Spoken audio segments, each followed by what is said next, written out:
Karibu mpenzi mtazamaji wa Nebuye TV, karibu katika channel yako pendwa Nebuye TV.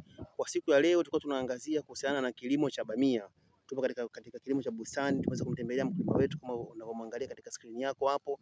Huyu ni mkulima ambaye amenifundisha sana na amenipa inspiration moja kubwa mpaka nikaamua kwamba mada hii niweze kuchukua na kukuletea na wewe uweze kujifunza kitu. Kama unavyoangalia katika screen yako hapo, haya ni matawi. Haya mpenzi mtazamaji wangu ni matawi. Haya ni matawi. Usije kuona kwamba ni tenga. Haya ni majani. Na maana ni majani. Mkulima kanisaisha hapa. Anasema ni majani. Haya ni majani ya bamia. Kwa hiyo ni mtu wa bamia, lakini majani yake yameharibika sana.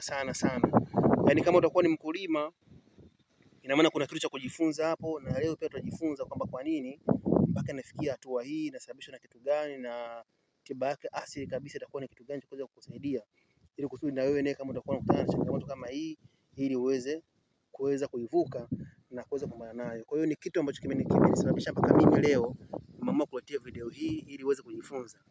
Kwa hiyo kikubwa tu naomba nikukumbushe uweze kusubscribe, uweze kulike na comment, na pia uweze kushare, na kama una concern yoyote uweze kuwasiliana nasi kupitia comment hapo. Kwa mpenzi mtazamaji, pia mwanzo jitahidi kuangalia video hii kuanzia mwanzo mpaka mwisho, kwani kuna kitu cha kujifunza. Leo nataka tujifunze sababu ambazo zinapelekea majani haya yanabadilika, yanakuwa rangi kama hii. Kwa hiyo karibu ndugu mkulima, mambo vipi? Safi. Salama. Poa na majukumu. Asante sana. Nakuona mkulima uko vizuri, uko safi kabisa. Mkulima wetu yuko bana, yuko vizuri, kama kiangalia hapo chini, yuko kapiga zake mpaka na gambut vizuri, yani amejiandaa katika mazingira mazuri sana ya kulima. Naomba ujitambulishe ili kusudi mtazamaji aweze kuangalia na aweze kufahamu kwamba wewe ni nani na unafanya shughuli gani. Asante. Kwa hiyo kwa jina naitwa Bwana Bakari Mtafuna.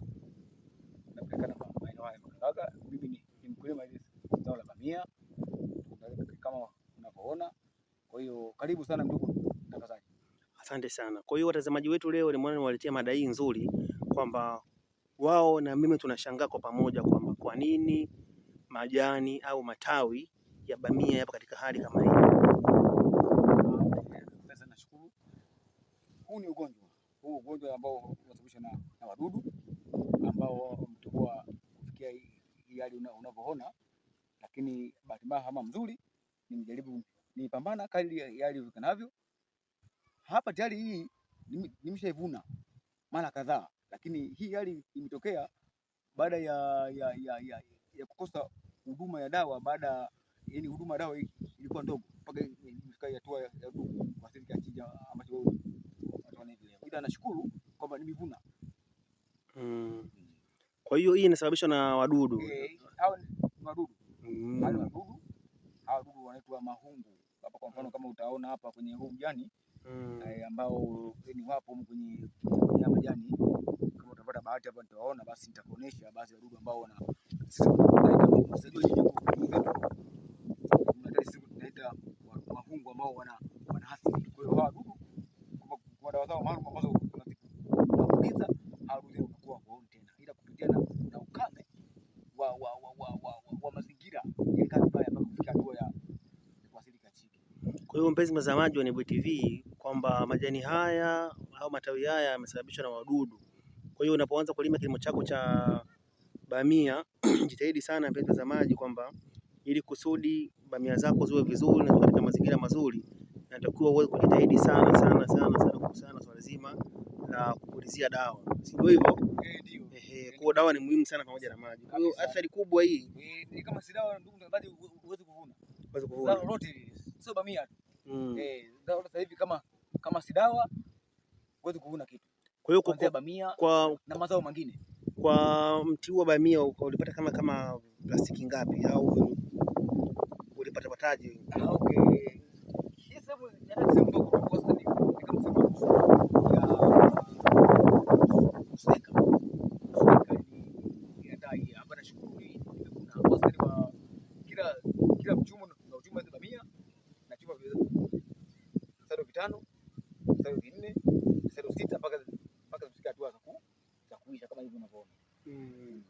Kwa hiyo hapa tunashukuru sana, tumeweza kujifunza kitu kikubwa sana ambacho naamini kwa mpenzi mtazamaji kama unaweza kumsaidia mkulima wetu, kwani mkulima wetu anakutana na changamoto kama hiyo ya majani, anakutana na majani ambayo tayari kashavuna zao lake, lakini kutana na changamoto ambayo ya wadudu wameweza kuathiri majani kama unavyotazama hapo. Kwa hiyo kama wewe utakuwa unajua dawa au jinsi gani ya kuweza kutibu majani haya, unaweza kuandikia kwenye comment ukamshauri mkulima mwingine pia na mkulima huyu, ili aendelee kupata mavuno.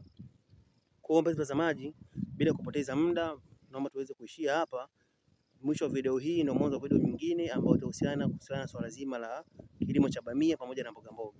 Kwa hiyo ndugu mkulima, ndio naomba uweze kuaga watazamaji wetu ili kusudi tuweze kuendelea na mada nyingine. Asante. Mimi nawaaga ndugu zangu, tushikane na zao la bamia, walime bamia na mimi mafanikio yake utayaona. Kwa hiyo sina mengi ndugu mtangazaji. Basi tunashukuru sana mpenzi mtazamaji, mwisho wa video hii ndio mwanzo wa video nyingine nzuri, na kuomba tu kumbuke ku like, kusubscribe pamoja na comment.